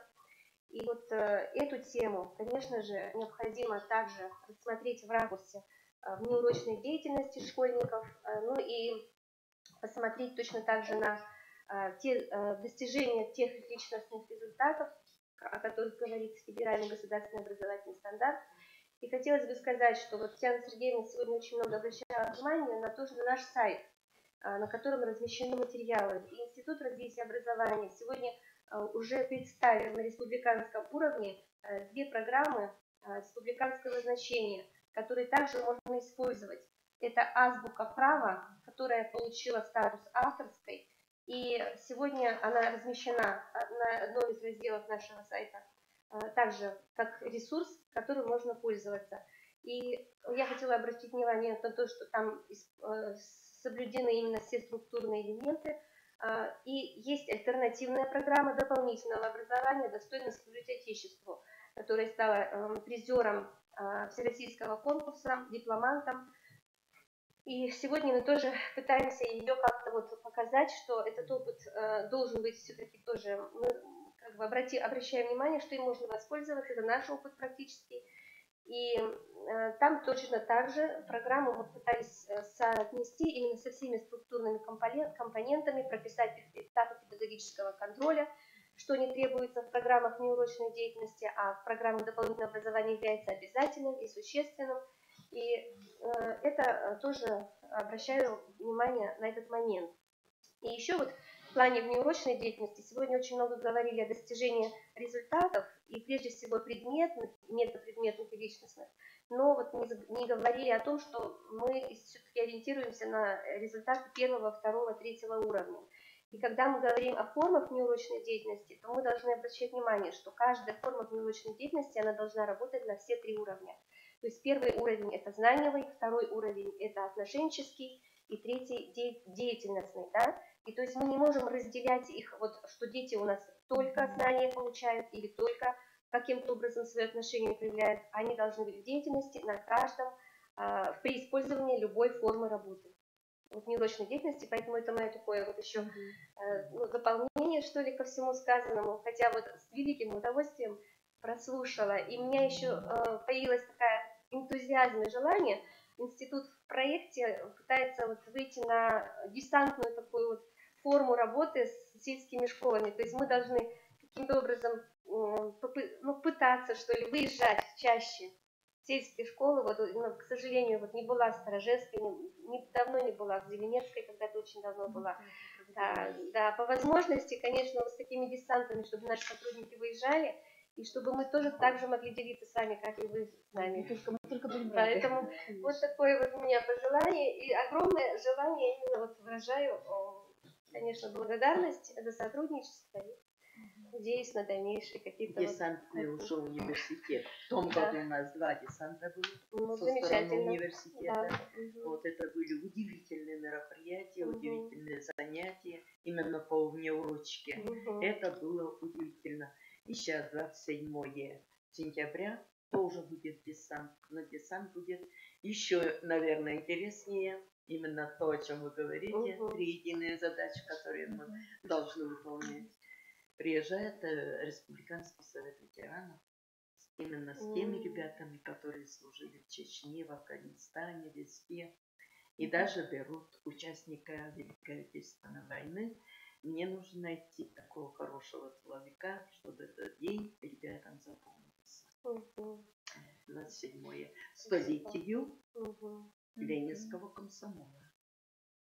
Ну и надеюсь, что вот, может быть, вы также станете активными участниками нашего круглого стола, посвященного патриотическому воспитанию. Особенно те, кто вот развивает кадетское правление. И можно будет и пригласить туда и управление противопожарной сейчас службы, покажем еще. И Совет ветеранов Республики. Жукова Людмила Александровна, она с большим удовольствием тебе расскажет. Спасибо. Спасибо вам. Спасибо вам, Светлана, за дополнение, за завершение. Итак, обещанная ссылка, да, обещанный путь. Выходим на открытое образование Республики Коми, система образования, дальше вкладка образование. Мы доходим развитие образования, вкладка, далеко мы запрятали. Далее, дальше галерея лучших педагогических практик, и здесь федеральный уровень и республиканский. Нас интересует республиканский уровень. Вот здесь, видите, создана такая карточка поиска, и мы по ключевым словам можем найти интересующие нас материалы. Еще раз повторюсь, это лучшие материалы, конкурс победителей всех республиканских конкурсов. Здесь методические материалы, программы, милости просим, пожалуйста, пользуйтесь. Ну что ж, мы завершаем. Мы вас благодарим, уважаемые слушатели по ту сторону экрана. Я сердечно благодарю участников нашего круглого стола и в заочном формате, и в очном. Продолжение, я так думаю, что разговор следует. И хочу сказать, что на сайте института завтра, понедельник, завтра, да, рабочий день, мы опубликуем рекомендации по итогам работы круглого стола с кратким изложением сказанного здесь и с теми рекомендациями, которые мы хотели бы, чтобы они остались в таком остатке после нашего разговора. Ну что ж, спасибо. До свидания. До свидания. Я Татьяна Сергеевна.